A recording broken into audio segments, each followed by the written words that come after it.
If you want to read something supernatural, read the Bible. She doesn't remember saying those words, but that's something that my mum said to me 25 years ago. I think she was worried that I was getting obsessed with magic and the occult. I borrowed an encyclopedia of magic from the school library, and I think I was getting obsessed. I don't remember if this encyclopedia of magic had anything in it about illusions and magic tricks, but it did have things in it about how people could use supernatural forces to control the world around them. And I was getting obsessed by that. I was starting to try to do some of the things that the book was talking about. And I think I'd actually seen some of those things happen as I was doing them. It was pulling me in. If you want to read something supernatural, read the Bible. Although my mum doesn't remember saying those words to me, I believe that God was actually using her words to speak to me and to pull me away from the deceitful power that was in that encyclopedia. So that evening I did read the Bible, and I don't remember exactly which part I was reading, but I do remember that as I was reading it, I realised there was something far more powerful in the Bible than anything that I was reading in the Encyclopedia of Magic. And it wasn't just more powerful, it was good and clean and pure. And it was something that I wanted to know more about. I wasn't a Christian at the time, but I believe that that evening was the time that God first started making himself known to me and calling me to himself. And the reason that I'm sharing this is because I believe that God can speak to you and that he can speak to you through the Bible as well. I'd like to read a part of the Bible. It's from Luke's Gospel, chapter 24. And the scene is that Jesus' disciples are confused. Jesus has died, but the disciples don't know what's happened to the body because it's disappeared from the tomb.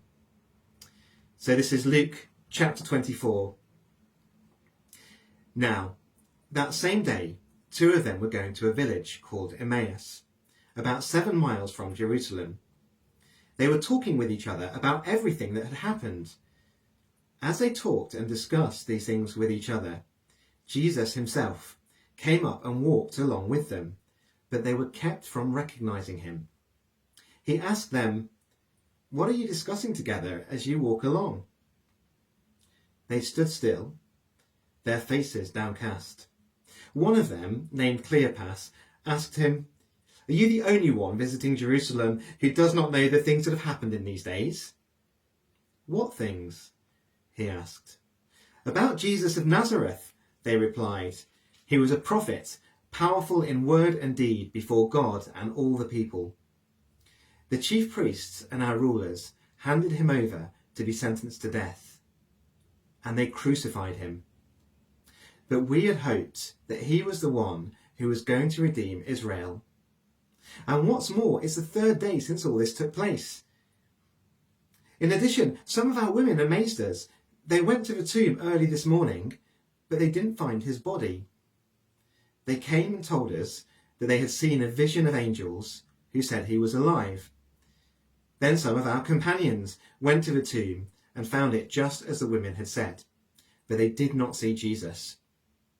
He said to them, "How foolish you are, and how slow to believe all that the prophets have spoken.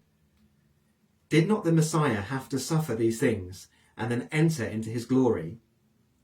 And beginning with Moses and all the prophets, he explained to them what was said in all the scriptures concerning himself. As they approached the village to which they were going, Jesus continued on as if he were going further.